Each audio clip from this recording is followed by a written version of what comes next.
Insta360 has been hard at work providing a whole bunch of different upgrades to the Insta360 Luna since its launch. And a few days ago, we saw the announcement that they actually were putting out a beta software that you could test out. Now, that link has been sadly taken down, but a good friend of mine pointed me in the right direction. His name is Tim Brown and a fellow creator. Please check out his channel down below. And I'm taking the responsibility here. This has nothing to do with Tim. This is all on my own accord. I'm going to put the link to the firmware if you are interested in checking out the beta edition of firmware for the Luna Ultra. Now, remember, you should not do this. This is at your own risk. Yada, yada, yada. HillPhantom says no, but HillPhantom never does everything that I do, though, kind of. I don't want to sound like an idiot, but listen, I am an idiot, kind of, but I'm a truthful, honest idiot. Nonetheless, do as I say, not as I do. So what did we see out of the version 1.0.214, which is their beta version? Make sure you check that. Well, a couple cool things. First, it supports color preview when shooting in iLog. If you shoot in iLog, you know it's a rather flat profile. This gives you a little button for color recovery, which is probably just an overlay of Insta360's conversion LUT. This will give you a great idea of what it will look like in post once you go to color grade. Then they optimized the zoom feature and improved zoom slider responsiveness. I didn't really notice this from jump, so I can't really comment on it, but if they made it better, yay. We saw an improvement to the remote touchscreen transmission for smoother preview experience. I did have a lot of these issues. I did a lot of videos on this and some other issues I found with the Luna. If you're interested, you can check those out below, but just know that when you detach the face, you can't really get that far away from it before it gets a weak signal. Now, when it gets a weak signal, it's going to drop any audio it may be recording. It also doesn't really give you the ability any longer to move the camera itself or reframe it, or it will just be intermittent, so you can't really do anything with it. And then lastly, when the image comes across, it is very grainy and pixelated, so it just loses a connection or gets a weak connection, and you can't really go that far. They also improved the remote touchscreen's power consumption and standby mode for longer battery life. That is awesome. Then they optimize the image quality in certain scenarios. Now, that's pretty open-ended. I don't know what those scenarios are. Now, we did see an issue where you would zoom in and it looked like there was some sort of color change or exposure difference or white balance difference. Even if you locked it in manual, even if you did it just in iLog, there was some sort of shift. So I don't know if that's what they're talking about or not, but we will see. And they also improved system stability and routine performance. I don't really know what that means, but other than probably just clean up and stuff like that, standard stuff. But now what I'm going to do is show you something you probably shouldn't do, and that is how to install this firmware if you're looking to use the beta on your Insta360 Luna Ultra. Once you download the link, you simply need to navigate where it's downloaded to and drag it on to the root, the top level of your SD card. Once that uploads to your SD card, you just need to throw it back in your Luna and hit power. It'll then jump to a screen and you'll have to wait a few minutes till it upgrades, and then eventually you'll be presented with the new firmware and you will be on the beta. But we need to go ahead and check to see that. So if we scroll up to get the settings, then we go all the way down to about, you can check right here to see what firmware you're on. You just want to make sure that you are in fact on the beta. Once again, that's 1.0.214. Next, if we head over to the iLog settings, you'll notice a new color recovery button. Click it on, it's going to give it a basic overlay of a LUT. This will give you an idea so that if you are intending to color grade in post, really useful if you're trying to frame out subjects or just get an idea of what those colors look like in your scene. I think this is a pretty good ad. Happy to see it. All right, so now you did or didn't, but regardless, you should watch this first because I already did. So I've got you covered, and we're gonna go outside in the field. We're gonna test out this stuff because oftentimes what is on paper, well, in practice, it doesn't really play out like that. But because I have two different Lunas, we're gonna have one Luna with the beta software on it and the other with the official firmware on it. And we're going to see, one, if there's any difference, and two, if it lives up to the claims made in the release notes. So with that, we gotta jump out into the field. All right, first up, this is from my older test just the other day in the same spot. This is how far I got when I had both of them in my hand, testing them between camera A and camera B. And you can see it's right by that Frisbee goal. Now I'm testing this out. This is today, and I'm testing out the beta firmware first here. And you'll notice that's kind of where it cut out at first. then I'm able to keep going and keep going and keep going. So it's pretty good here. And you'll notice I not only get to that second tree, I almost get to the furthest tree out there before it drops, and it drops right about here. All right, now we're going to take a look at the old firmware. For whatever reason, I got a little bit further than my initial test, and I assume that's just because perhaps I had both of the remotes and both the cameras on at the same time, so it caused some interference. So I did get past that initial goal, but you can see right there, I'm about half the distance that I was comparatively with the beta software. So I think in this test, there is no question that they improved the transmission in my experience when we're talking about detaching the face here. Now we are taking a look at the zoom test to see if we see any of those shifts. Everything's in 4K 30 frames per second and in manual, so the speed's the same, the ISO's the same, white balance is locked. We just moved into 2x there. We saw a little bit of a shift. There's a 3x. I noticed that shift as well, and now on up to 6x with another type of shift there. And this is the beta firmware. We pull back again, pull back once more, and then we pull back. And we can see, I don't know, I noticed a little bit of shift there for sure on all those levels. So just a little re-rendering shift there, then another one there, and then up to 6x, gets a little bit darker. So that's the beta firmware.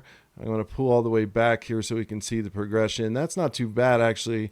Next, we're going to take a look at the official firmware, and we'll see if we notice any difference here in moving forward. Again, all locked in manual.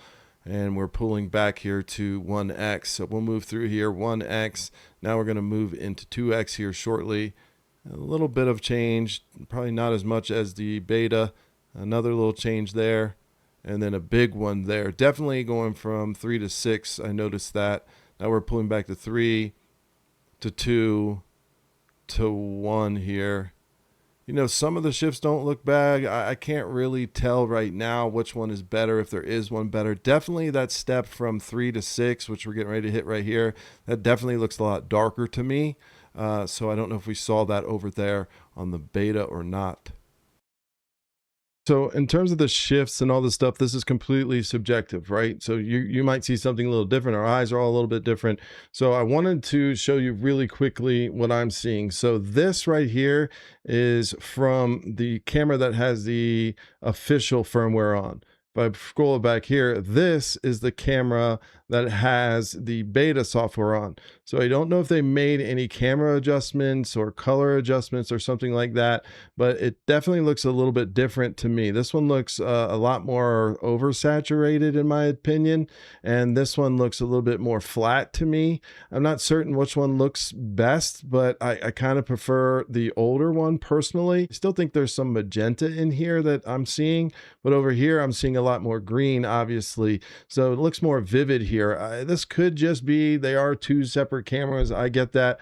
But my other testings before I did this, they were pretty similar. So this is definitely a vast difference. I don't know if this technically means that we are definitely seeing some type of color adjustment or whatever, or perhaps just the way the camera deals with exposing it. But remember, both of these are the same exact frame rate, the same exact speed, the same exact ISO. So I don't know how that would be possible, but certainly you can see here a slight color difference. Now, in terms of those shifts, you know, I still say maybe they're a little bit smoother. Like if we look at this right here, if you go from here to 6x, it's not very intense. Whereas I go over to the old firmware, and if we go 3x to 6x, you see that shift in there.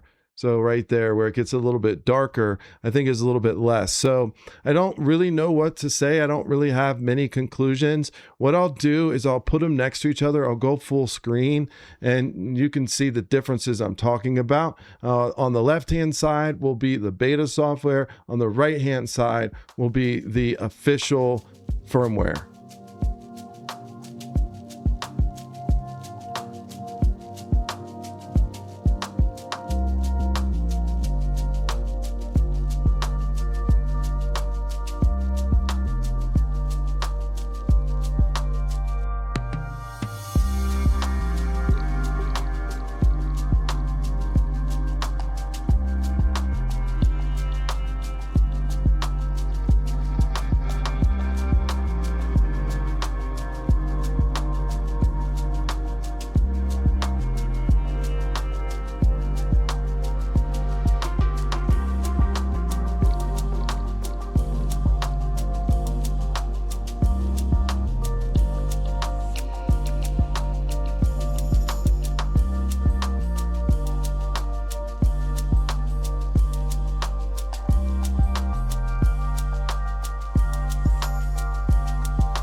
Okay, so some good news. It definitely improved the audio transmission and the transmission for video and everything back to the detachable face. We got more than double what we were getting with the official firmware. So the beta takes the win there. And of course, the beta takes a win just by default because they added in the button where you can do a color restore. So I think that's great for iLog. Now, in terms of image improvement, well, we did see what I can only describe as a little bit of a change in the overall color. I didn't notice it on these cameras before, but it seems to be there where the official firmware seems to lean more magenta, and it seems like there may have been a correction. Again, I'm just basing it off these two cameras, so I could be wrong, but that's just what I see. And when I take it to color correct it, if I just take down the magenta a little bit, I can get them looking rather the same. So I don't know if that's something the firmware did. I can only say in my last tests, I didn't really notice it as much. So leaning a little bit more magenta maybe on the official firmware than what they're doing now. And maybe that helped ease some of those color changes, because I definitely see an ease when we go from 3 to 6x. It's not as dark, and overall it kind of looks like the colors are just more in sync with the beta. And again, this is all to my eye than what they are in the official and what soon will probably be the older firmware. So for what it's worth, great improvements. I just don't know if it's a vast improvement on the image quality and the zoom, but everything else, really well done, Insta360. So hopefully we continue to see these improvements, and hopefully the Insta360 Luna Ultra keeps getting better and better. Anyways, if you would, please consider liking and subscribing. My name's HillPhantom. I'll see you next time.